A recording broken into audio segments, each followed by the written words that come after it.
ब्रह्मसूत्रम, ब्रह्मसूत्र ग्रंथ में page number 1021 और 1021 पेज के ऊपर से 6 नंबर की पंक्ति है। ननु लिंगम अपि असत्याम अन्यस्याम प्राप्तौ असाधकम कस्यचित् अर्थस्य इति अपास्य तत्प्रकरण सामर्थ्यात् क्रियाशेषत्वम अध्यवसितम इति अतः उत्तरम पठति। ठीक है, तो बात यह चल रही है तृतीय अध्याय तृतीय पाद, और तृतीय अध्याय के तृतीय पाद का यह 29 नंबर का अधिकरण चल रहा है, और इस अधिकरण का नाम है लिंग भूयस्त्वाधिकरणम। ठीक, और इस अधिकरण का विचार विषय बताया था मनश्चितादि अग्निया। ठीक है, तो मनुष्य के आयु में लगभग 36,000 दिन होते, 100 साल की आयु ऐसा पकड़कर 36,000 दिन होते हैं। यद्यपि एक ही दिन में बहुत सारी मनोवृत्तियाँ होती है, किंतु उस समस्त एक दिन में होने वाली सभी वृत्तियाँ, मन की वृत्तियाँ एक ऐसा पकड़कर 36,000 मन की वृत्तियाँ है, ऐसी कल्पना की गई है संख्या की। और ये 36,000 जो मन की वृत्तियाँ है, यही है अग्नि, उनमें अग्नि की भावना, उसको कहते मनश्चितादि अग्नि, अर्थात मन के द्वारा संपादन की जाने वाली अग्नियाँ। अब प्रश्न ये उठता है कि ये जो मन की वृत्तियाँ है कि जिसमें अग्नि की भावना की गई है, ये मनश्चितादि अग्नियाँ किसी कर्म के अंग होकर विद्याभूत है, अथवा किसी कर्म का अंग न होकर स्वतंत्र रूप से विद्याभूत है, स्वतंत्र है, उपासनात्मक है। इन दो में क्या निर्णय है? जबकि पूर्व पक्ष ने कहा था कि मनश्चितादि अग्नियों का वर्णन कर्म प्रकरण में होने के कारण किसी यज्ञादि कर्म के अंग ही है ये मनश्चितादि अग्नियाँ। फिर उस पूर्व पक्षी का निराकरण करके सिद्धांतियों ने इस बात की सिद्धि कर दी कि भले उस कर्म प्रकरण में हो, किंतु कर्म प्रकरण में होने पर भी उस प्रकरण प्रमाण के बल पर इन मनश्चितादि अग्नियों को कर्म का अंग सिद्ध नहीं कर सकते, क्योंकि प्रकरण प्रमाण की अपेक्षा श्रुति, लिंग, वाक्य इत्यादि प्रमाण बलवान होते हैं। अतः बलवान जो श्रुति वगैरह प्रमाण है, उनके आधार पर मनश्चितादि अग्नियाँ स्वतंत्र अग्नियाँ है, स्वतंत्र उपासना है, इस बात को सिद्धांतियों ने कहा। किंतु पूर्व पक्ष ने जो पीछे एक आरोप किया था, आक्षेप किया था, उस आक्षेप का पुनः ननु इत्यादि पंक्ति से उल्लेख कर रहे हैं पूर्व पक्षी। फिर उसका सूत्र के माध्यम से खंडन करेंगे। तो क्या था वो पूर्व पक्षी का आरोप, वो दे रहे हैं। पंक्ति को देखिए, ननु लिंगम अपि अस्य असत्याम अन्यस्याम प्राप्तो असाधकम इत्यादि। तो ये जो पंक्ति पढ़ी मैंने ननु से लेकर अध्यवसितम इति अतः उत्तरम पठति यहाँ तक, तो पहले थोड़ा सा शब्दों का अन्वय कर लेते हैं। तो अन्वय है ननु, फिर 2 शब्द 3 शब्द छोड़कर अन्यस्याम प्राप्तौ, पीछे असत्याम और पीछे लिंगम अपि, आगे कस्यचित् अर्थस्य, पीछे असाधकम, आगे इति अपास्य, आगे सरल है। और ये जो पंक्ति चालू हो रही है ननु इत्यादि, उसके पूर्व में एक छोटा सा वाक्य लिखते हैं अवतरण के रूप में। लिखेंगे उत्तर सूत्र व्यावर्त्यम उत्तर सूत्र व्यावर्त्यम पूर्वोक्तम चोद्यम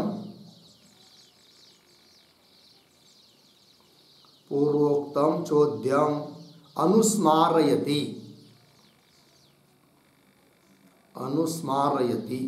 ननु इति।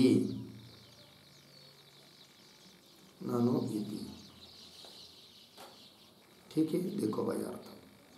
उत्तर सूत्र मतलब आगे आने वाला जो सूत्र है, उस सूत्र के द्वारा व्यावर्त अर्थात निवृत्त करने योग्य जो चोद्य अर्थात प्रश्न है कि जिसका उल्लेख पूर्व में पूर्व पक्ष ने किया था, तो पूर्वोक्तम चोद्यम उसका अब स्मरण करा रहे हैं। ठीक है, वो क्या है चोद्य प्रश्न? तब दे रहे ननु इत्यादि पंक्ति से। देखिए, ननु अन्यस्याम प्राप्तौ असत्याम, मतलब क्या? ये जो तीन शब्द है, अन्यस्याम प्राप्तौ असत्या, इसका अर्थ लिखिए असति मूल कारणे। असति मूल कारणे अर्थात मूल कारण कोई विद्यमान न हो तो क्या? आगे लिंगम अपि कस्यचित अर्थस्य असाधकम, लिंग अर्थात लिंग प्रमाण भी किसी अर्थ को सिद्ध नहीं कर सकता है यदि कोई उस लिंग प्रमाण के लिए आधार नहीं है, मूल कारण नहीं है। अर्थात अर्थवाद वाक्य में लिंग है, विधि वाक्य आदि कुछ मूल कारण नहीं है। इस प्रकार का अर्थवाद आदि वाक्यों में आया हुआ लिंग अर्थात लिंग प्रमाण किसी अर्थ को सिद्ध नहीं कर सकता है, ये बोला था पूर्व पक्षी। और इस प्रकार का लिंग किसी अर्थ को सिद्ध नहीं कर सकता, इसलिए इति अपास्य, इसलिए उस लिंग को हटाकर अपास्य त्यक्त्वा, उसका त्याग करके तत्प्रकरणात् तत्प्रकरण सामर्थ्यात् क्रियाशेषत्वम अध्यवसितम। तत्प्रकरण सामर्थ्य, तत् का अर्थ लिखिए क्रिया अर्थात कर्म। तो कर्म का वो प्रकरण चल रहा है जहाँ पर मनश्चित आदि अग्नियों का वर्णन है, तो उस क्रिया प्रकरण होने से उसके सामर्थ्य से क्रियाशेषत्वम, वो मनश्चित आदि अग्नियाँ उनमें क्रियाशेषत्व है अर्थात वो कर्म का अंग है। इति अध्यवसितम, निश्चितम, ऐसा हमने निश्चित किया है, ये बोल रहा है पूर्व पक्षी।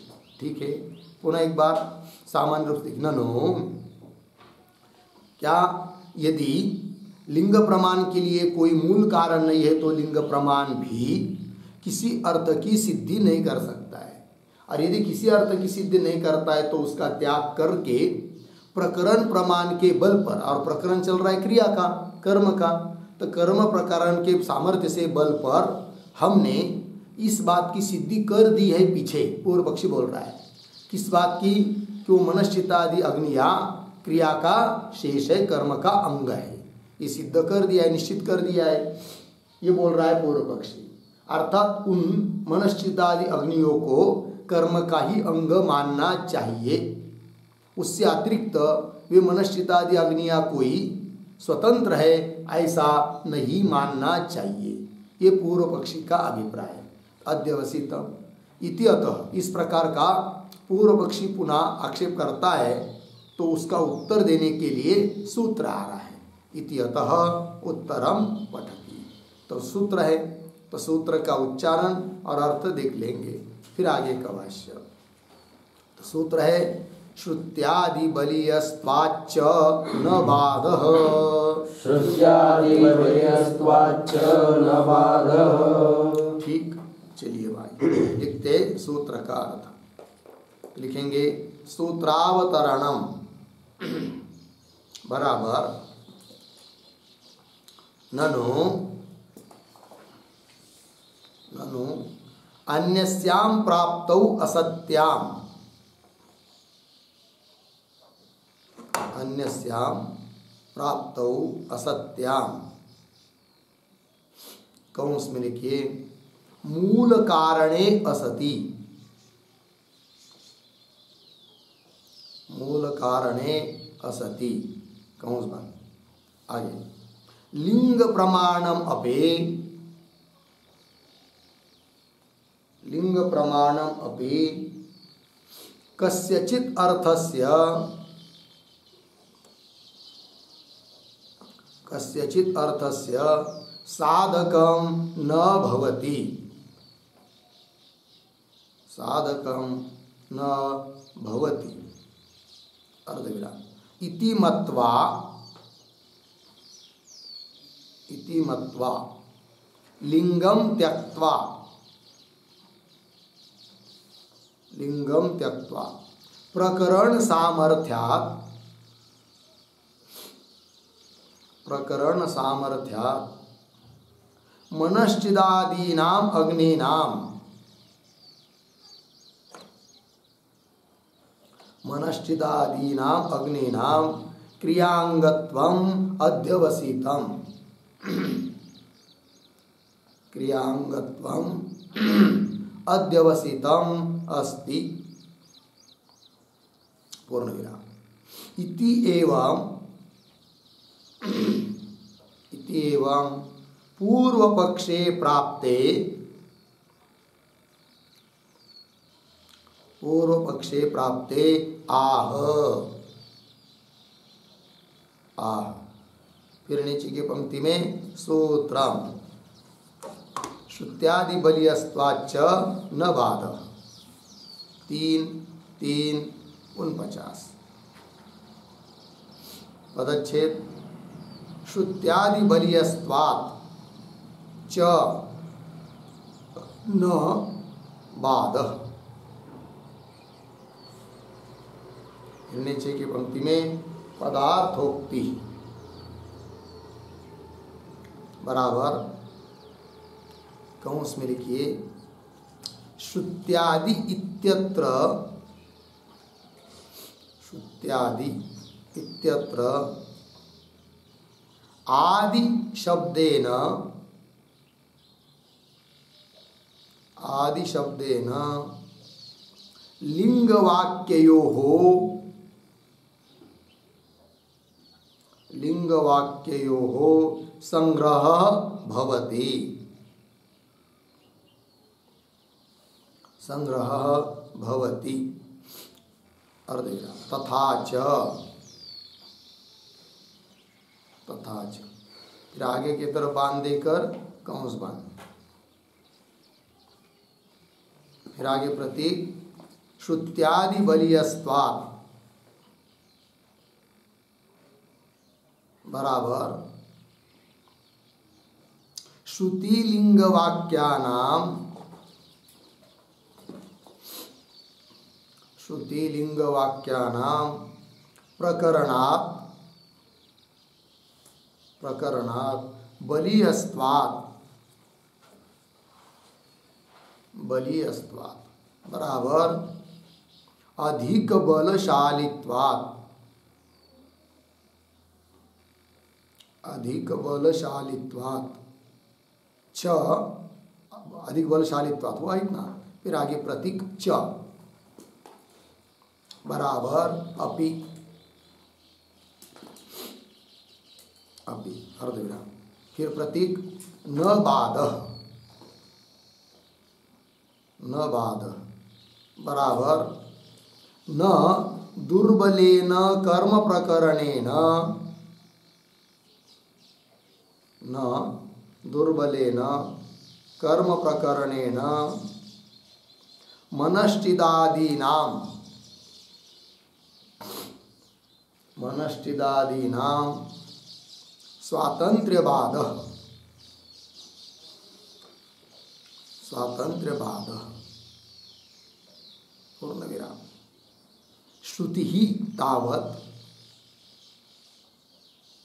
श्रुति ही तावत् उद्धरण में ते ह एते,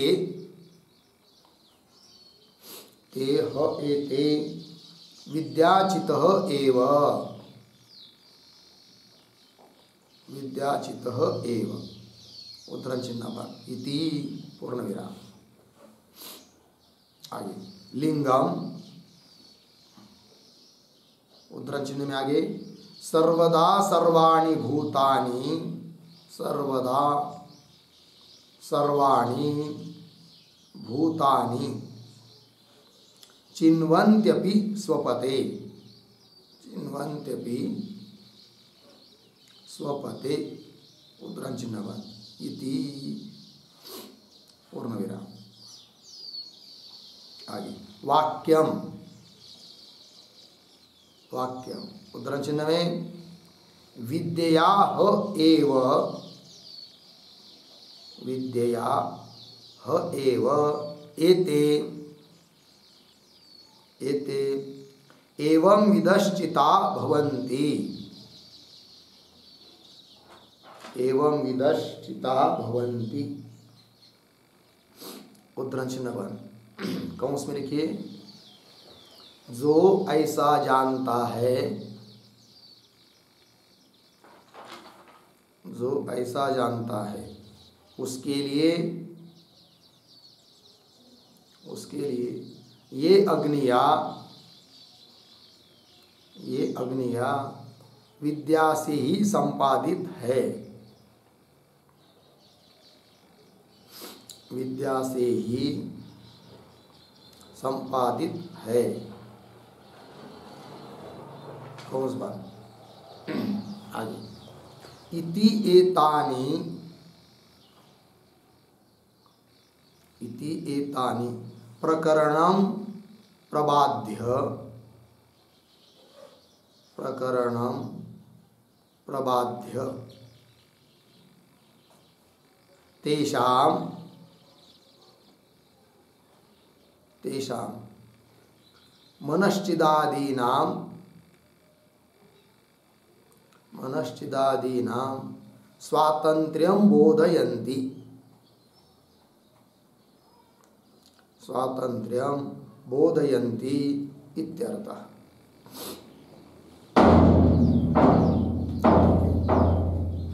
देखिए भाई अर्थ तो सूत्रावतरण में लिख रहे हैं कि ननु अन्यस्याम प्राप्तो असत्याम, अर्थात अन्य किसी की प्राप्ति नहीं, अर्थात मूल कारण कोई नहीं है तो लिंग प्रमाण भी, अर्थात अर्थवादादि वाक्य में लिंग है, सामर्थ्य है, ठीक है ना, तो वह लिंग प्रमाण भी किसी अर्थ का साधक नहीं हो सकता है। कस्यचित अर्थ से साधकम न भवति, ऐसा मानकर लिंगम त्यक्त्वा, इसे लिंग प्रमाण को छोड़कर प्रकरण के सामर्थ्य से मनश्चिदादीनाम, मनश्चिदादीनाम अग्निनाम, मनश्चिदादि अग्निया क्रिया का अंग है ऐसा निश्चय कर चुके हैं हम लोग, ऐसा पूर्व पक्षी बोलता है। इस प्रकार पूर्व पक्षी प्राप्त होने पर उसका खंडन कर रहे हैं सूत्र के माध्यम से। तो श्रुत्यादि बलियस्त्वाच्च न बाध, ये सूत्र है। पदार्थोक्ति में लिख रहे हैं कि श्रुत्यादि, जो ये जो सूत्र में आया ना, श्रुत्यादि बलियस्त्वात्, आदि, आदि पद से और क्या लेना है वो स्पष्ट कर रहे हैं। तो श्रुत्यादि इत्यत्र आदिना, आदिपदेन लिंग वाक्ययोः संग्रह भवति, अर्थात श्रुति, लिंग और वाक्य ऐसा लेना है। बंद कर कपड़ा है ना मिट्टा कम जा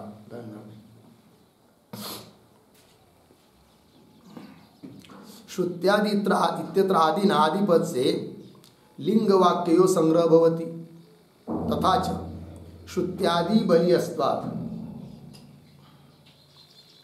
मतलब श्रुति लिंग वाक्यानाम प्रकरणात् बलियस्त्वात्, श्रुति लिंग और वाक्य ये प्रकरण की अपेक्षा बलवान, अधिक बलशाली होने के कारण च मतलब अपि, क्या न बाध, इसलिए भी बाध नहीं है, क्योंकि श्रुति लिंग और वाक्य प्रकरण की अपेक्षा बलवान है, इसलिए बाध नहीं है। किसका बाध नहीं है? तब कह रहे न दुर्बलेन कर्म प्रकरणेन मनश्चिदादीनां स्वातंत्र्य बाध, मनश्चिदादि अग्नियों का जो स्वातंत्र्य है उसका बाध नहीं है। किससे? दुर्बल ऐसे कर्म प्रकरण के द्वारा बाध नहीं है, ये बात कह रहे हैं। तो बोलेंगे श्रुति लिंग और वाक्य प्रमाण बलवान है। कौन श्रुति है? कि जिससे मनुष्य आदि अग्नियाँ स्वतंत्र है, इस बात की सिद्धि हो जाती है, और प्रकरण प्रमाण का ही बात हो जाता है। प्रकरण प्रमाण से स्वातंत्र का बात नहीं है। तो श्रुति कौन है, लिंग कौन है, वाक्य कौन है, वो सब दे रहे हैं। श्रुति ही तावत। ते ह एते विद्याचित एव, वे ये अग्निया, एते मतलब अग्निया, विद्याचित एव, विद्याचित है, विद्या से संपादित है, अर्थात भावनात्मक है, काल्पनिक है, ये बात हुई। और जो काल्पनिक है अग्निया, उनका क्रिया के साथ संबंध नहीं हो सकता है, ये उकार श्रुति बता रही है। अच्छा, ये हुआ श्रुति प्रमाण। लिंग क्या है? तो बता रहे सर्वदा सर्वाणि भूतानि चिन्वन्ति अपि स्वपते। ये उपासक सो जाने पर भी, चाहे जगने पर भी, हमेशा सभी प्राणी इसके लिए जैसे कि अग्नि का चयन कर रहे हैं। तो सर्वदा सर्वकाल में मनुष्य आदि अग्नि का चयन हो रहा है, संपादन हो रहा है, और वह तभी हो सकता है जब कर्म के साथ संबंध न हो। यदि कर्म के साथ संबंध मानेंगे तो सर्वदा सभी भूतों के द्वारा अग्नि का संपादन नहीं हो सकता, क्योंकि कर्म अल्पकाल का होता है, अल्पकाल में संपन्न होता है। तो अल्पकाल में अग्नि का संपादन होगा, हमेशा तो नहीं होगा। जबकि यहाँ पर सर्वदा और सभी प्राणियों के द्वारा मनश्चित्तादि अग्नि का संपादन बताया है। इससे भी मालूम पड़ता है कि ये मनश्चित्तादि अग्नियाँ कर्म का अंग नहीं है। अच्छा, वाक्य क्या है भाई? तो वाक्य भी दे रहे हैं। विद्याः एव एते एवं इदश्चिताः भवन्ति। तो एवं इदः, इस प्रकार जो जानता है, जो उपासक जानता है, किस प्रकार कि सर्वदा सर्वाणि भूतानि चिन्वन्ति, सभी हर समय सभी प्राणी जो भी मन के संकल्प विकल्प कर रहे हैं, वे सब मेरे ही अग्नि का संपादन कर रहे हैं। इस प्रकार जानने वाला जो उपासक एवं विदा, उसके लिए एते अग्नयः विद्याः एव चिताः भवन्ति, विद्या से ही वो संपादित है। इस प्रकार यह वाक्य प्रमाण भी बताया, उसका अर्थ भी लिख दिया है कि जो ऐसा जानता है उसके लिए ये अग्निया विद्या से ही संपादित है। लग गया आगे। इति एतानि श्रुति लिंग वाक्यानि क्या कर रहे हैं? प्रकरणम प्रबाध्य, प्रकरण प्रमाण का प्रकर्ष से विशेष रूप से बात करके तेषां मनश्चिदादीनाम अग्निनाम स्वातंत्र्यम बोधयन्ति, स्वतंत्रता का बोध करा रहे हैं। श्रुति लिंग और वाक्य, ये बात हो गई। ये हुआ भाई सूत्र का अर्थ। अब इस सूत्र के ऊपर जो भाष्य है उस पर चलते हैं। न एवं प्रकरण सामर्थ्यात् क्रियाशेषत्वम अध्यवसाय स्वातंत्र्य पक्ष बाधितव्यः अर्धविराम श्रुत्यादेः बलियस्त्वात्। ठीक है, चलिए भाई। तो ये जो पंक्ति पढ़ी हम लोगों ने, न एवं इत्यादि, उसके पूर्व में एक छोटा वाक्य लिख लीजिए अवतरण के रूप में, उद्धरण चिन्ह में, न बाधः, उद्धरण चिन्ह बंद। आगे, इति एतद् व्याचष्टे, इति एतद् व्याचष्टे नैवम इति। ठीक है, चलो भाई। अर्थात सूत्र में जो न बाध इत्यादि पद है, उस पद की पहले व्याख्या कर रहे हैं। ठीक है, पंक्ति देखिए, न कानवे बाद में एवं प्रकरण सामर्थ्यात् क्रियाशेषत्वम अध्यवसाय स्वतंत्र पक्ष बाधितव्य, न कानवे यहाँ पर न बाधितव्य, अर्थ देखिए, एवं इस प्रकार प्रकरण की सामर्थ्य से क्रियाशेषत्व अध्यवसाय, क्रिया कर्म, शेष मतलब अंग, ये मनश्चिदादि अग्निया क्रिया के अंग है, कर्म के अंग है, प्रकरण के सामर्थ्य से ऐसा निश्चय करके अध्यवसाय, ऐसा निश्चय करके स्वतंत्र पक्ष न बाधितव्य, स्वतंत्र पक्ष का बाध नहीं करना चाहिए। स्वतंत्र पक्ष मतलब हाँ, ये मनश्चितादि अग्नियां कर्म के अंग नहीं है, स्वतंत्र है, इस पक्ष का बाध नहीं करना चाहिए। बोलेंगे क्यों? तो हेतु दे रहे हैं, श्रुत्यादेः बलीयस्त्वात्, सूत्रस्थ पद है श्रुत्यादेः, श्रुत आदि शब्द से लिंग और वाक्य, तो श्रुति लिंग वाक्य बलवान होने के कारण इसी का स्पष्टीकरण कर रहे आगे। बलियांसी ही प्रकरणात् श्रुतिलिंग वाक्यानि इति स्थितम श्रुतिलिंग सूत्रे। ठीक है, शब्दों का थोड़ा अन्वय बीच में आया है। श्रुतिलिंग वाक्यानि पीछे, प्रकरणात् पीछे, बलियांसी ही आगे, इति अंतिम में श्रुतिलिंग सूत्रे पीछे स्थितम। ठीक है, फिर कोई कहेगा कि श्रुतिलिंग वाक्य ये प्रकरण की अपेक्षा बलवान है, ये तुमको कैसा मालूम पड़ा? तब उसके लिए प्रमाण दे रहे हैं क्या कि श्रुति लिंग और वाक्य ये प्रकरण की अपेक्षा बलियांशी बलवान है, इति यह बात निश्चित हो चुकी है। कहाँ पर? पूर्व मीमांसा में। वही कर इति श्रुतिलिंग सूत्रे स्थितम, स्थितम का अर्थ लिखे निश्चितम, निश्चित कर दिया गया है। कहाँ पर? श्रुतिलिंग सूत्रे। श्रुतिलिंग सूत्र मतलब क्या? तो जैमिनी का सूत्र है 3:3:14 पूर्व कांड का, पूर्व मीमांसा का। पीछे विचार हो चुका है उस सूत्र का 3:3:14, उसको कहते श्रुतिलिंग सूत्र। उसमें यह निश्चित कर दिया गया है कि श्रुतिलिंग वाक्य प्रकरण की अपेक्षा बलवान है। आगे चलिए, तानी च इह स्वातंत्र पक्षम साधयन्ति दृश्यन्ते। ठीक है, तो ये दो पंक्ति चालू हुई है तानी, उसके पूर्व में एक वाक्य लिखते अवतरण के रूप में, श्रुत्यादीनां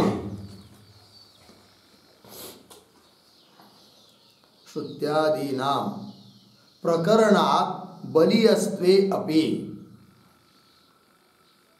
प्रकरणात् बलियस्त्वे अपि प्रकृते किं जातम्, प्रकृते किं जातम् अर्धविराम तत्र आह तानि इति, तत्र आह तानि इति। ठीक है, देखिए श्रुत्यादीनां प्रकरणात् बलियस्त्वे। कोई कहेगा कि ठीक है, आपने ये बात सिद्ध कर दिया कि श्रुत्यादि बलवान है, मानेंगे प्रकरण की अपेक्षा बलवान है, किंतु बलवान होने पर भी प्रकृत प्रसंग में क्या सिद्ध हुआ वो बताओ। वही कह रहे श्रुत्यादीनां प्रकरणात् बलियस्त्वे, श्रुत्यादि प्रकरण की अपेक्षा बलवान होने पर भी प्रकृते किम जातम, प्रकृत प्रसंग जो चल रहा है मनश्चितादि अग्नियों का, वो स्वतंत्र है या कर्म का अंग है, ये बात चल रही है। जबकि पूर्व पक्षी कहता है कर्म के अंग है, सिद्धांति कहते स्वतंत्र है। तो ये जो बात चल रही है उसमें क्या सिद्ध हुआ, किम जातम तत्र आह, ऐसी स्थिति पर बता रहे, उत्तर दे रहे तानी च इह स्वातंत्र पक्षम साधयन्ति दृश्यन्ते। तानी, तानी तानी पद से क्या आएगा? श्रुति लिंग वाक्यानि, पीछे से आएगा, पीछे के वाक्य में आया था ना, श्रुति लिंग वाक्यानि इत्यादि पद आया था, वही लेंगे। तानी मतलब श्रुति लिंग वाक्यानि, श्रुति लिंग और वाक्य च इह इस प्रकृत प्रसंग में भी स्वातंत्र पक्षम साधयन्ति, स्वतंत्र पक्ष को ही सिद्ध करते हुए साधयन्ति, सिद्ध करते हुए दृश्यन्ते, सिद्ध करते हुए दिखाई दे रहे हैं। तो बोलेंगे कैसे, जरा एक एक बात को समझाओ कि श्रुति के बल पर मनश्चित्तादि अग्नियां स्वतंत्र है, ये कैसा सिद्ध हो रहा है। उसी प्रकार लिंग और वाक्य के बल पर भी मनश्चित्तादि अग्नियां स्वतंत्र है, इस बात की कैसी सिद्धि हो रही है, एक एक बात को समझाओ। तो समझा रहे, कथम कैसे भाई, तब कह रहे श्रुति ही तावत। तो श्रुति लिंग वाक्य तीनों देने हैं, तो उसमें से सबसे पहले श्रुति को बता रहे, श्रुति प्रमाण को, और वो श्रुति से मनश्चित्तादि अग्नियां स्वतंत्र है, ये कैसा सिद्ध होगा, इस बात का स्पष्टीकरण कर रहे हैं। पहले तीनों का उल्लेख करेंगे, फिर एक एक का व्याख्या। श्रुति ही तावत ते ह एते विद्याचित एव इति, ये श्रुति है। ते ह एते वे ये अग्निया, विद्याचित, विद्याचित एव कार्य कर दिया, विद्याचित ही है। विद्याचित का मतलब भावनात्मक है, काल्पनिक ही है, ये बता रही है श्रुति, ये श्रुति हुई। इसका व्याख्यान आगे करेंगे। फिर आगे तथा लिंगम, तो श्रुति बताया, अब लिंग बता रहे हैं। तो लिंग क्या है भाई, सर्वदा सर्वाणि भूतानि चिन्वन्त्यपि स्वपते इति, ठीक है ना। तो वह उपासक सो रहा है चाहे जग रहा है, स्वपते, तो भी सर्वदा हर समय सभी प्राणी मात्र उनके लिए जैसे कि अग्नि का चयन कर रहे हैं, क्योंकि मन के द्वारा संकल्प विकल्प हो रहा है, वही अग्नियाँ है, इस प्रकार उसकी भावना है, ऐसा जानता है वो उपासक। तो ये लिंग है। ये लिंग है मतलब क्या, सामर्थ्य, लिंगम सामर्थ्य। तो यदि कर्म के साथ संबंध मानेंगे मनश्चित आदि अग्नियों का, अर्थात कर्म का शेष मानेंगे, तो कर्म तो अल्पकाल होता है, सर्वदा नहीं होता है कर्म यज्ञादि, और यहाँ पर अग्नि का चयन तो सर्वदा हो रहा है। इसका मतलब ये मनश्चित्तादि अग्नियां कर्म का अंग नहीं है, किंतु स्वतंत्र है। सर्वदा सर्वाणि भूतानि चिन्वन्त्यपि स्वपते इति, ये हुआ भाई लिंग। तो दो प्रमाण दिया, श्रुति का प्रमाण दिया, लिंग का प्रमाण दिया। अब आगे तथा वाक्यम अपि, तो वाक्य का कोई प्रमाण दे रहे। वाक्य मतलब समव्यवहार वाक्यम, जिसमें शेषी पद का समीप उच्चारण हो, उसको वाक्य कहते हैं। अर्थ संग्रह में वाक्य, इसकी व्याख्या हो चुकी है, ठीक है। तो यहाँ पर वाक्य प्रमाण दे रहे हैं। आप देखिए, तथा वाक्यम अपि, क्या है वाक्य, विद्या ह एव एते एवं इदश्चिता भवन्ति इति, ठीक है, ये वाक्य है भाई। तो ये जो है ना श्रुति, तो उसके शब्दों का थोड़ा अन्वय, एवं विदः पीछे, एते और पीछे विद्या ह एव, फिर आगे चिताः भवन्ति, ठीक है। एवं इदः, इस प्रकार जो जान रहा है क्या, कि सभी समय सभी प्राणी मेरे ही अग्नि का संपादन कर रहे हैं, इस प्रकार जो जानने वाले के लिए एते अग्निया, अग्नय विद्या एव चिता, विद्या से ही संपादित है कि नहीं, भवंती, ये वाक्य है इति। आगे चलिए अब, तो श्रुति लिंग और वाक्य तीनों भी प्रमाण उद्धृत कर दिया सिद्धांतियों ने। फिर आप आगे क्या कह रहे भाई, तो आगे की पंक्ति देखिए, विद्याचित एव इति ही साधारणा इयं श्रुति क्रियानुप्रवेशे अमेषाम अभ्युपगम्यमाने पीड़िता स्यात्। ये जो पंक्ति चालू हुई है विद्याचित एव, उसके पूर्व में एक वाक्य लिखिए अवतरण के रूप में,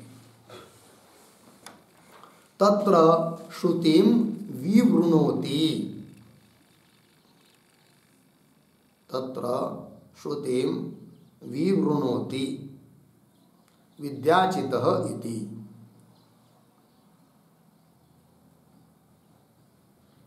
ठीक है, तो श्रुति लिंग वाक्य तीनों का प्रमाण दिया। अब अब उनमें जो श्रुति है उसका विवरण कर रहे हैं। श्रुति क्या थी?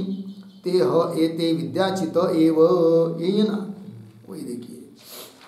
तो विद्याचित एव, एवकार आया, श्रुति मतलब शब्द, विद्याचित एव इति ही साधारणा इयम श्रुति ही, यहाँ तक पढ़े।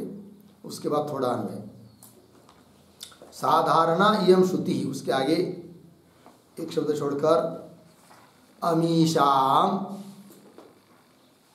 फिर पीछे क्रियानुप्रवेशे,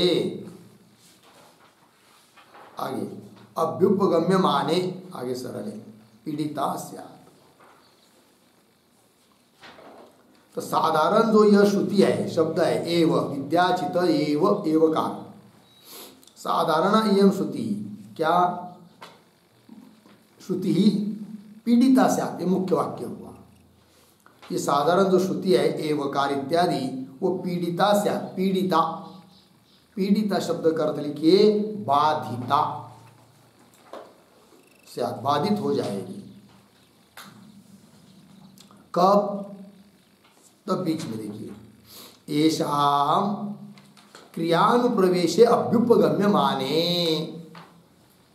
येषाम, येषाम शब्द का अर्थ लिखिए अग्निनाम, मनश्चिदादि अग्निनाम, क्या? क्रियानुप्रवेशे, अनुप्रवेशे इस शब्द का अर्थ लिखिए संबद्धे, तो क्रियानुप्रवेशे इसका अर्थ हो जाएगा क्रिया संबद्धे, संबंधे।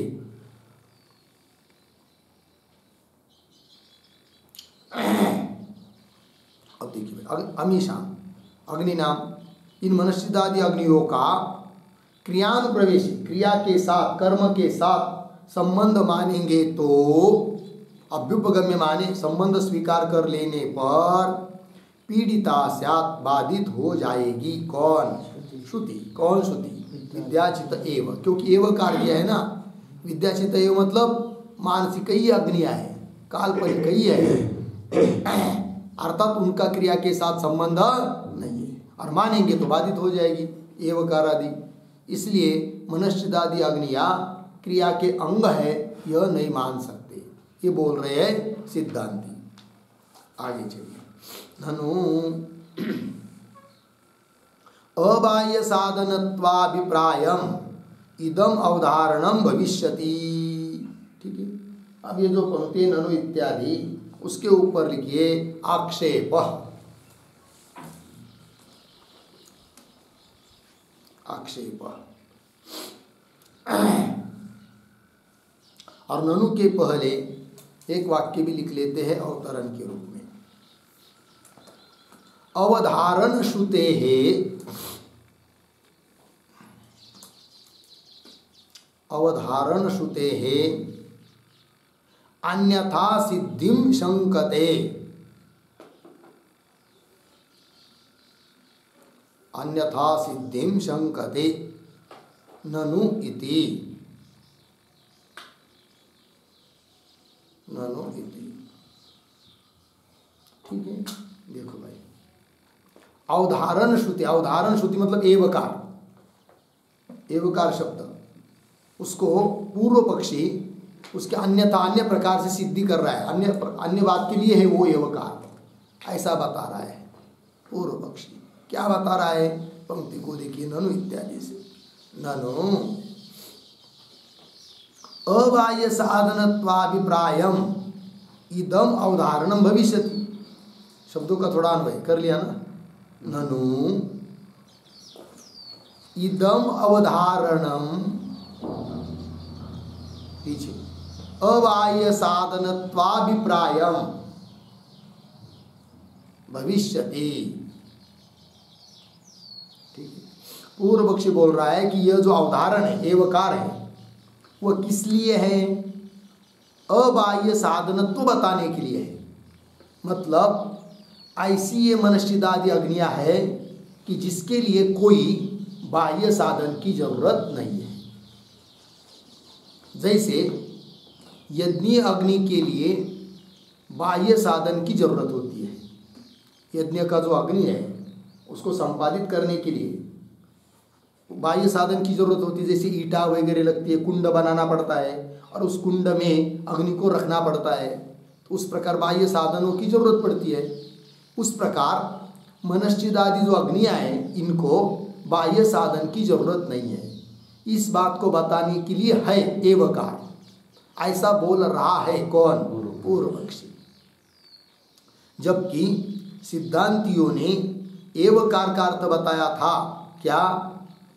कि एवकार इस बात को बता रहा है कि वह विद्याचित ही अग्नियाँ है, अर्थात कर्म के साथ उनका कोई संबंध नहीं है।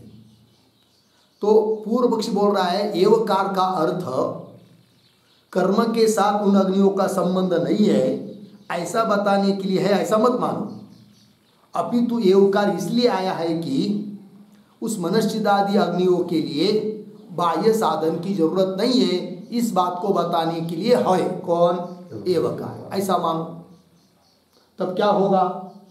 तो अर्थ ये होगा फिर कि मनश्चित आदि अग्नियाँ जो है उनको बाह्य साधन की जरूरत नहीं है, किंतु वे अग्नियाँ कर्म का अंग है, ये बात सिद्ध हो जाएगी। ये पूर्व पक्षी का अभिप्राय, ठीक है। वही कह रहा है पूर्व पक्षी, ननु इदम अवधारणम, ये जो एवकार रूप अवधारण है, निश्चय वाचक शब्द है श्रुति, वो अबाह्य साधनत्वाभिप्रायम भविष्यति। ये पूर्व पक्षी बोला, उत्तर दे रहे न इति उच्यते। तो न इति उच्यते इसके ऊपर लिखिए समाधानम।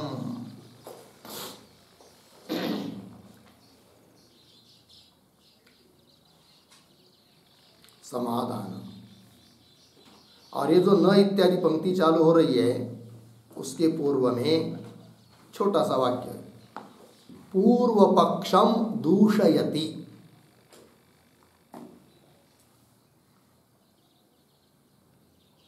पूर्व पक्षम दूषयति न इति।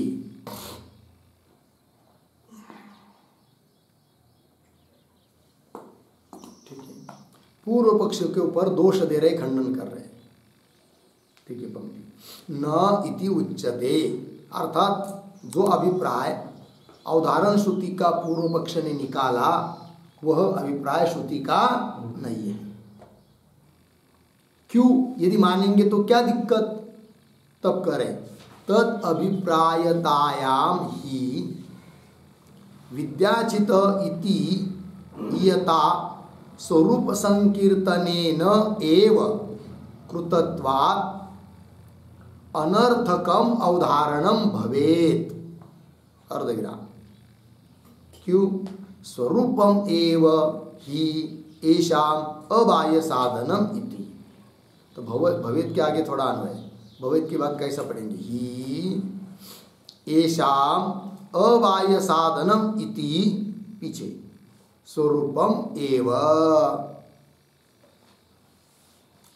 देखिए भाई अर्थ, तो सिद्धांती बोल रहे न इति उच्यते तद अभिप्रायतायाम ही, मतलब पूर्व पक्षी ने जो अवधारण श्रुति का अभिप्राय निकाला है उस प्रकार का यदि अभिप्राय मानते हैं तो क्या होगा? तब कह रहे तद अभिप्रायतायाम ही, उस प्रकार का अभिप्राय मानने पर होगा क्या? एवकार व्यर्थ हो जाएगा। बोलेंगे कैसे? तो उस श्रुति में विद्याचित ये पद आया है और विद्याचित इस पद से उस मनश्चित आदि अग्नियों का स्वरूप कथन हो रहा है, स्वरूप का संकीर्तन हो रहा है। और उनका स्वरूप क्या है? अबाह्य साधनत्व, यही उनका स्वरूप है। जब स्वरूप का संकीर्तन, स्वरूप का कथन विद्याचित इस शब्द से हो रहा है तो एवकार व्यर्थ हो जाएगा। किंतु श्रुति का एक एक अक्षर भी व्यर्थ नहीं होता है, अतः वह एवकार व्यर्थ न हो, इसलिए हे पूर्व पक्षी, तुमने जो उस अवधारण श्रुति का अर्थात एवकार का अर्थ निकाला है वैसा अर्थ एवकार का नहीं है। फिर क्या अर्थ है? अर्थ यही है कि हम सिद्धांति ने जो बताया, क्या बताया? कि वे अग्नियाँ काल्पनिक ही है, भावनात्मक ही है, अर्थात क्रिया का अंग नहीं है। यही उस एवकार का अर्थ है। ये सिद्धांती बोल रहे हैं पूर्व पक्षी को। पंक्ति को देखिए, न इति उच्यते तद अभिप्रायतायाम ही विद्याचित इति ईयता, मतलब विद्याचित इतने शब्द से ही स्वरूप संकीर्तनेन, उस मनश्चितादि अग्नियों का जो स्वरूप है उसका कथन हो जा रहा है। विद्याचित है वो भावनात्मक है, ज्ञान स्वरूप है, भावनात्मक है, काल्पनिक है। तो स्वरूप संकीर्तनेन एव कृतत्वात्, स्वरूप संकीर्तन से ही वो सिद्ध हो रहा है वो अभिप्राय जो कि पूर्व पक्षी ने निकाला है। क्या बाह्य साधन उनके लिए कुछ नहीं है, ये तो स्वरूप संकीर्तन से ही मालूम पड़ रहा है। कृतकत्वात्, फिर क्या होगा, अनर्थकम अवधारणम भवेत्, तो जो एव रूप जो अवधारण है वो क्या हो जाएगा, फिर व्यर्थ हो जाएगा। ये सिद्धांती बोल रहे हैं पूर्व पक्षी को। अतः ये पूर्व पक्षी तुमने जो एव श्रुति का अभिप्राय निकाला वो ठीक नहीं है। ये बात अनर्थकम अवधारणम भवेत्, आगे ही, क्योंकि एषाम मनश्चिदादि अग्निनाम एषाम अबाह्य साधनम इति स्वरूपमेव, अबाह्य साधन, कोई उनके लिए बाह्य साधन नहीं है, यही उनका क्या है, स्वरूप है। और वह तो विद्याचित इस शब्द से ही मालूम पड़ रहा है, एवकार व्यर्थ हो जाएगा। वह एवकार व्यर्थ न हो इसलिए एवकार का अर्थ हे पूर्व पक्षी तुमने जो निकाला वो नहीं है, किंतु क्या है फिर कि हाँ वे अग्निया विद्याचित ही है, भावनात्मक ही है, क्रिया के साथ उनका संबंध नहीं है। इस बात को बताने के लिए वो एवकार है, ऐसा सिद्धांति का अभिप्राय वो दे रहे आगे। ही एषाम अबाह्य साधनम इति स्वरूपमेव, आगे ठीक है, आगे चलिए। अबाह्य साधनत्वे अपि तो मानस ग्रहवत क्रियानुप्रवेश शंकायाम तन्निवृत्ति फलम अवधारणम अर्थवत भविष्यते। ठीक है, पहले थोड़ा शब्दों का अन्वय कर लेंगे। दो शब्द छोड़कर आया है तो उसको पहले पकड़ेंगे। तो फिर शुरू से अबाह्य साधनत्वे अपि, फिर आगे मानस ग्रहवत, आगे सरल है। ठीक है, और ये जो पंक्ति चालू हुई ना अबाह्य साधनत्वे, उसके पूर्व में एक वाक्य लिखिए अवतरण के रूप में लिखेंगे, विद्या शब्देन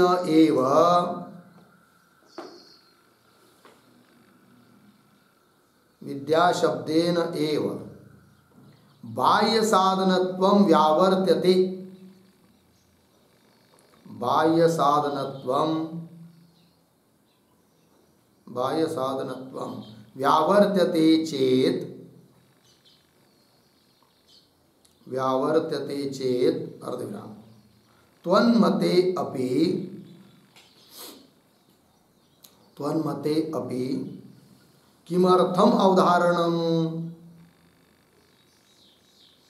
किमर्थम अवधारणम इति आशंक्य आह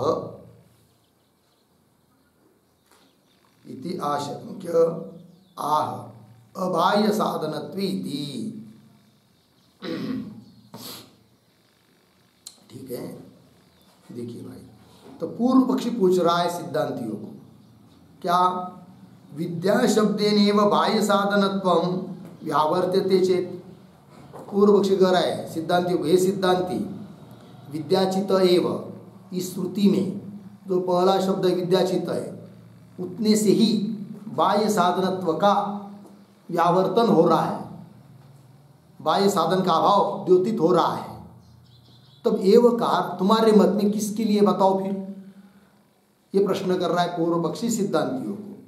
तो पंक्ति को देखिए, विद्या शब्देन एव बाह्य साधनत्वं व्यावर्त्यते चेत त्वन्मतेपि, पूर्व पक्षी बोल रहा है सिद्धांतियों को, त्वन्मतेपि सिद्धांत पक्षे अपि किमर्थम अवधारणम, एव रूप अवधारण किस लिए है, उसका क्या प्रयोजन है, किमर्थम अवधारणम इति आशंक्य, ऐसी कोई शंका करता है तो उत्तर दे रहे सिद्धांति अबाह्य साधनत्व इत्यादि पंक्ति से। तो देखिए फिर तू परंतु अबाह्य साधनत्वेपि मनश्चिदादि अग्नियों के लिए बाह्य साधन की जरूरत न होने पर भी, है कि नहीं, पी एवकार आवश्यक है। यद्यपि विद्याचित इस शब्द से ही मालूम पड़ रहा है कि मनश्चिदादि अग्नि को बाह्य साधन की जरूरत नहीं है, ठीक है। फिर एवकार किस लिए, वो सिद्धांति बता रहे हैं। और पूर्व पक्षी क्या समझा था कि बाह्य साधन का अभाव बताने के लिए एवकार है। सिद्धांति ने क्या कहा कि विद्याचित शब्द से ही मालूम पड़ता है कि बाह्य साधन का अभाव है, उसके लिए एवकार नहीं है। तब पूर्व पक्षी पूछता है यदि एवकार उसके लिए नहीं है और विद्याचित शब्द से ही बाह्य साधन का अभाव मालूम पड़ रहा है, तो तुम्हारे सिद्धांत मत में एवकार किस लिए बताओ। तब उत्तर दे रहे सिद्धांति तो अबाह्य साधनत्वेपि मनश्चिदादि अग्नियों को बाह्य साधन की जरूरत न होने पर भी मानस ग्रहवत, ये दृष्टांत है, मानस ग्रहवत क्रियानुप्रवेश शंकायाम, अनुप्रवेश संबंध क्रिया कर्म के साथ संबंध है मनश्चिदादि अग्नियों का, ऐसी किसी को शंका न आवे। किसकी तरह, मानस ग्रह की तरह किसी को शंका न आवे। यदि किसी को शंका आ जाती है तो तन निवृत्ति फलम, उस शंका की निवृत्ति करना यही है फल किसका, एवकार का, अवधारण का। अतः अवधारण जो एवकार है वह व्यर्थ नहीं है, अर्थवान है, सार्थक है। पंक्ति देखिए तो अबाह्य साधनत्वे अपि मानस ग्रह, ये मानस ग्रह क्या चीज है भाई, तो उसके ऊपर एक वाक्य लिखिए छोटा सा उद्धरण चिन्ह में, मनोग्रहम गृह्णाति, मनोग्रहम गृह्णाति उद्धरण चिन्ह बन इत्यत्र श्रुत मानस ग्रह,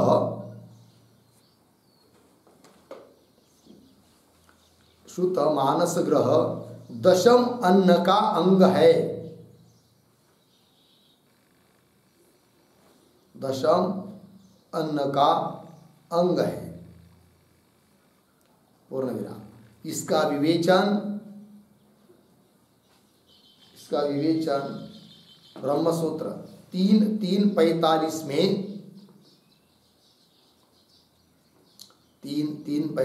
में विस्तार पूर्वक हो चुका है, विस्तार पूर्वक हो चुका है, पूर्ण विराम। तद्वत् हो गया। अर्थ देखिए भाई, तो मनोग्रहम गृह्णाति ऐसा आया है वहां पर, तो वो जो पूर्व पक्षी का सूत्र था उसमें ये बात स्पष्ट हो चुकी है कि जैसे 12 दिन में होने वाला यज्ञ, उसमें जो 10वें दिन है उस 10वें दिन में कुछ भी कर्म नहीं करना, सब कुछ मन से ही कल्पना करनी है, अर्थात वो सब कर्म मानसिक हुए तो भी क्रिया का अंग है। तो जैसे वहाँ पर 10वें दिन में होने वाले सभी मन के द्वारा किए जाने वाले कर्म मानसिक होने पर भी कर्म के अंग है, उसकी तरह यहाँ पर मनश्चिदादि अग्नियाँ उनके लिए बाह्य साधन का अभाव होने पर भी वे मनश्चिदादि अग्नियाँ कर्म के अंग है, ऐसी किसी को शंका न हो, अर्थात उस शंका का वारण करने के लिए एवकार दिया गया है, वह एवकार व्यर्थ नहीं है, ये बोल रहे सिद्धांति। को देखिए, तू अबाह्य साधनत्वे अपि, बाह्य साधन उसके लिए न होने पर भी मानस ग्रहवत, मानस ग्रह की तरह क्रियानुप्रवेश शंकायाम, क्रिया के साथ संबंध ऐसी शंका यदि होती है तो तन्निवृत्ति फलम अवधारणम अर्थवत भविष्यति, उस शंका की निवृत्ति करना यही है फल किसका, अवधारण का। और इस प्रकार का फल होने के कारण वह अवधारण अर्थवत, अर्थवत सार्थक, भविष्य सार्थक है, व्यर्थ नहीं है। ये बात हो गई, हो गई इतना। चलिए भाई, तो कुल मिलाकर अभी तक चिंतन के अनुसार श्रुति के प्रमाण से, श्रुति बल से सिद्ध हुआ कि मनश्चिदादि अग्निया स्वतंत्र है, किसी कर्म के अंग नहीं है।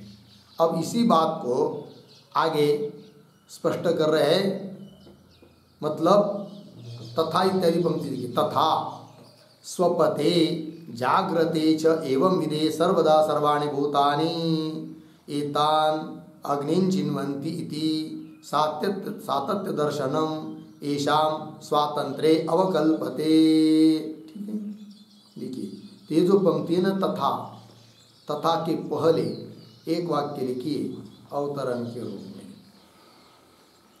संप्रति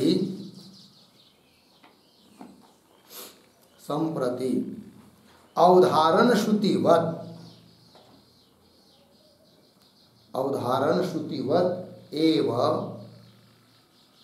एव लिंगम व्यनक्ति,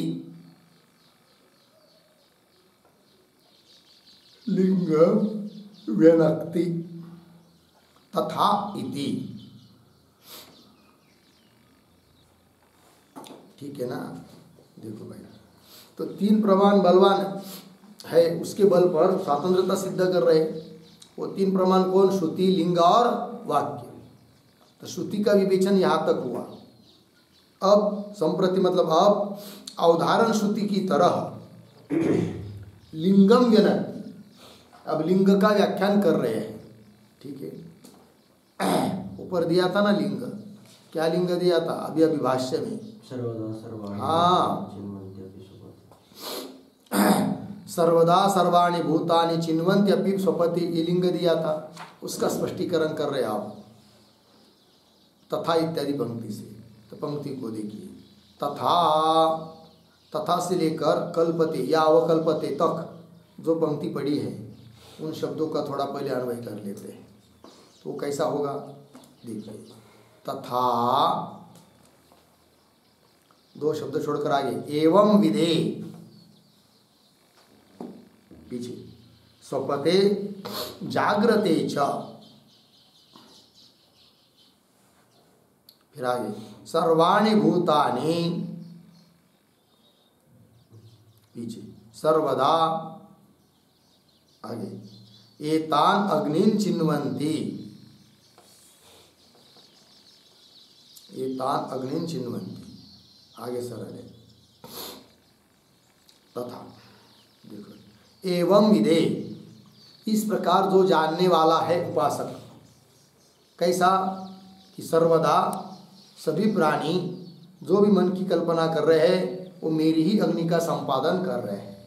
एवं विदे, इस प्रकार जानने वाला जो है उसके लिए वह फिर स्वपते जागृते च, ऐसा वो उपासक सो रहा है चाहे जग रहा है तो भी, सर्वाणि भूतानि, सभी प्राणी मात्र, सर्वदा हर समय, एतान अग्नि चिन्वन्ति, इस अग्नि का चयन कर रहे हैं।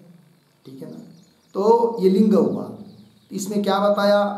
सभी प्राणियों के द्वारा सभी काल में अग्नि का चयन बताया है। इससे भी मालूम पड़ता है कि यह अग्नियाँ स्वतंत्र है, अर्थात कर्म का अंग नहीं है।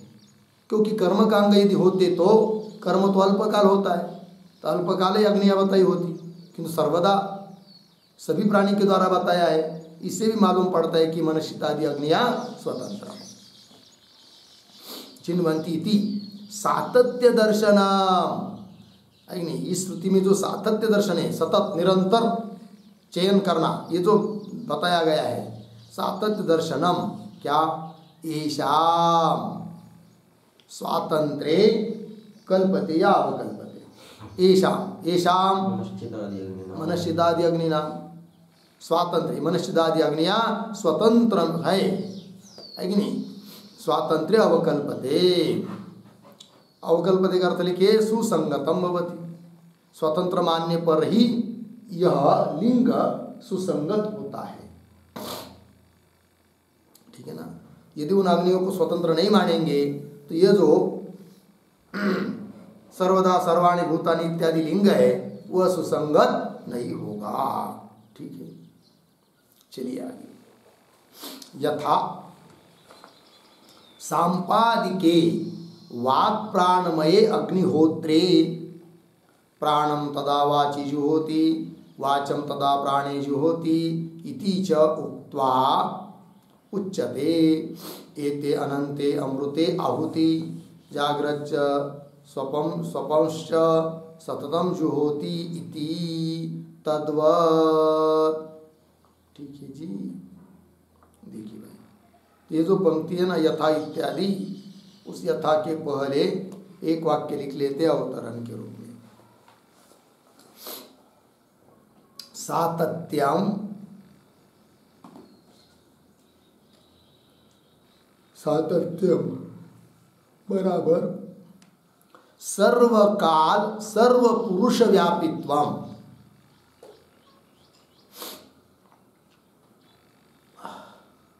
सर्वकाल सर्वपुरुष व्यापित्वम अर्धविराम तेन हेतुना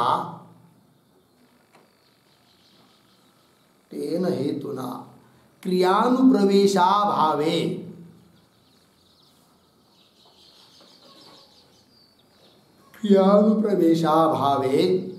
पृष्टान्तम आह।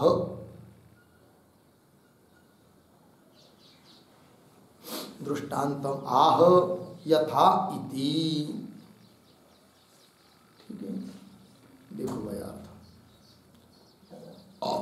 सातत्यम निरंतरता, वो कैसी? सर्वकाल सर्वपुरुष व्यापित्व, सभी काल में सभी पुरुषों में व्यापित्व व्याप्त है कि नहीं? यही सातत्य है। उस हेतु से सातत्य के कारण क्या मालूम पड़ रहा है कि मनश्चित्तादि अग्निया क्रिया का अंग नहीं है। तेन हेतुना क्रियानुप्रवेशाभावे, क्रिया के साथ अनुप्रवेश मतलब संबंध का अभाव है।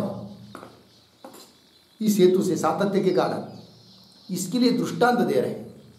तो दृष्टांत में ऐसी बात बताएंगे, किसी चीज का सातत्य बताएंगे, और सातत्य के कारण जैसे यहाँ पर कर्म का अंग नहीं है, उस प्रकार मनश्चित्तादि अग्नियों में भी सातत्य होने के कारण वो मनश्चित्तादि अग्नियां भी कर्म का अंग नहीं है।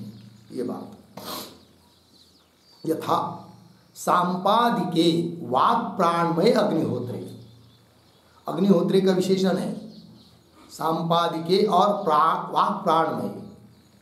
सांपादिके शब्द का अर्थ लिखिए काल्पनिके, साक्षात अग्निहोत्र नहीं है किंतु काल्पनिक एक अग्निहोत्र है। कौन सा? वाक् प्राण में, वाणी और प्राण स्वरूप जो अग्निहोत्र वह काल्पनिक है, मानसिक है, और निरंतरता उसमें बताइए है कि नहीं? वही कह रहे हैं सांपादिके वाक् प्राणमय, वाणी और प्राण स्वरूप अग्निहोत्र में श्रुति कह रही है क्या है वो? प्राणम तदा वाची जुहोति वाचम तदा प्राणे जुहोति इति। थोड़ा शब्दों का अन्वय, तदा वाची पीछे प्राणम जुहोति, फिर आगे तदा प्राणे पीछे वाचम जुहोति। हो गया जी। देखिए भाई, यहाँ पर शब्द आया है तदा। तदा मतलब क्या? तदा शब्द का अर्थ लेंगे तदा बराबर ध्यान काले, ध्यान काले कौन में लिखिए? संपादन अवस्थायाम, संपादन अवस्था कंस बंद पूर्ण विराम। आगे एक वाक्य क्या? होमे यथा, होमे यथा सातत्यम उच्यते, सातत्यम उच्यते तद्वत् अग्नीनाम, तद्वत् अग्नीनाम सातत्य दर्शनम अस्ति, सातत्य दर्शनम अस्ति। ठीक, देखो अर्थ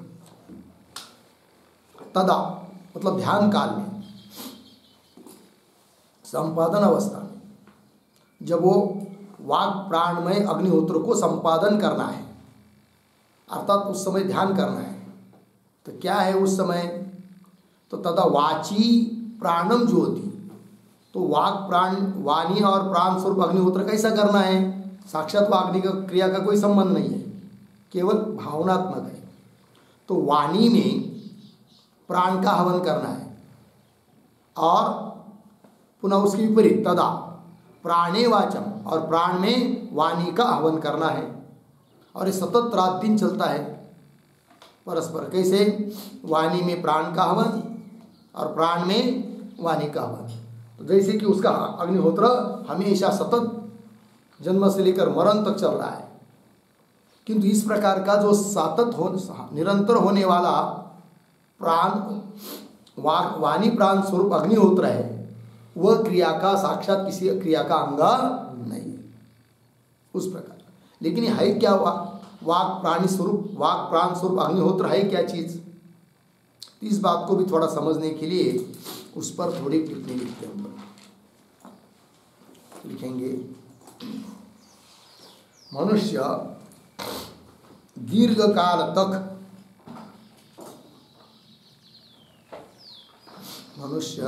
काल तक लगातार बोल नहीं सकता है, लगातार बोल नहीं सकता है। बीच में पूर्ण विराम, बीच बीच में विश्राम लेना पड़ता है।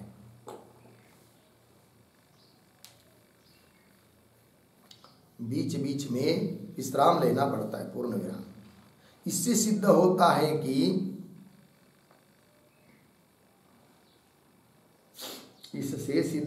है कि वाणी का व्यापार बोलना, वाणी का व्यापार बोलना और प्राण का व्यापार विश्राम, और प्राण का व्यापार विश्राम, कौंस में लिखिए दम लेना या दम खाना, कौंस बंद। आगे, एक साथ नहीं होते हैं, एक साथ नहीं होते हैं, पूर्ण विराम। तब बोलते समय वाणी रूप अग्नि में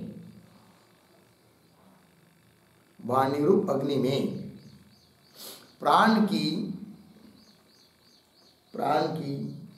अर्थात प्राण के व्यापार की आहुति देता है और विश्राम समय में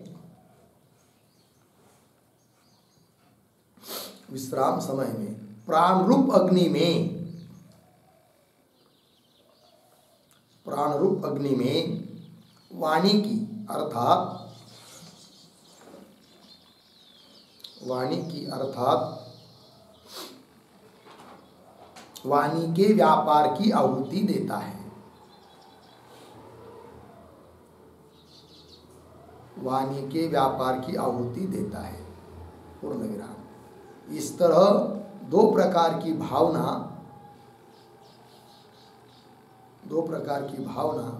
इस श्रुति में कही है,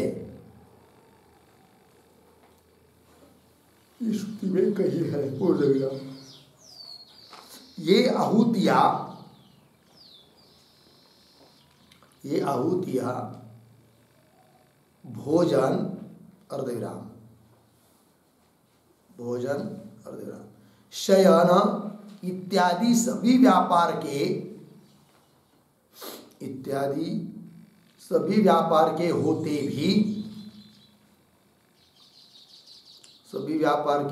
भी बंद नहीं होती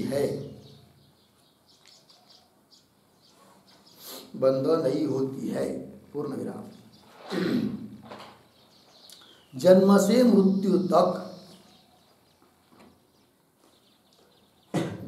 मृत्यु तक ये आहुति चलती रहती है। ये आहुति चलती रहती है, पूर्ण विराम। अतः वे अनंत है,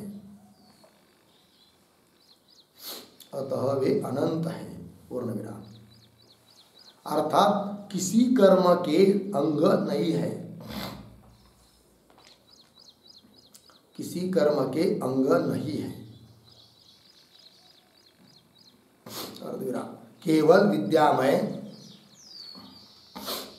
केवल विद्यामय बराबर भावनामय,